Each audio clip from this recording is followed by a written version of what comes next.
Let's talk about the camera gear I use when shooting motorsports.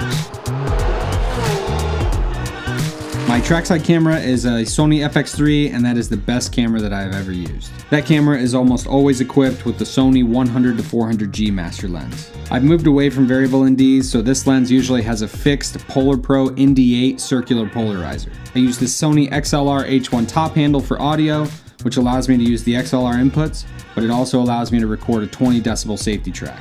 I have it paired with the Sony XM1 mic, which is compact and sounds great. The monitor mount that I use is a small rig Hawklock, and it has the Atomos Ninja V that I only use as a viewing monitor. When I need to use a tripod trackside, I'm using the E-Image GH06 head and 2-stage legs. My gimbal/B cam is a Sony a7S III, which has the exact same sensor as my FX3. That's using the Sigma Art 24-70 2.8 lens, which I actually prefer over the more expensive Sony G Master lens. This one also has a circular polarizer, opting to go with the ND16 from Polar Pro. When I'm using a gimbal, I'm using the DJI RS2 Pro kit that I've sort of customized to my liking. I have a couple GoPro 11 Blacks that I primarily sort of use for in-car footage. I carry the Rode Wireless Go 2 kit for when I need to do interviews, and both of those are paired with Sennheiser ME2 mics. Also with me at all times is my small rig multi-tool, my rocket blower, lens cleaning pen, and my Sony microfiber cloth. And that is literally all of the camera gear that I use when I'm shooting motorsports.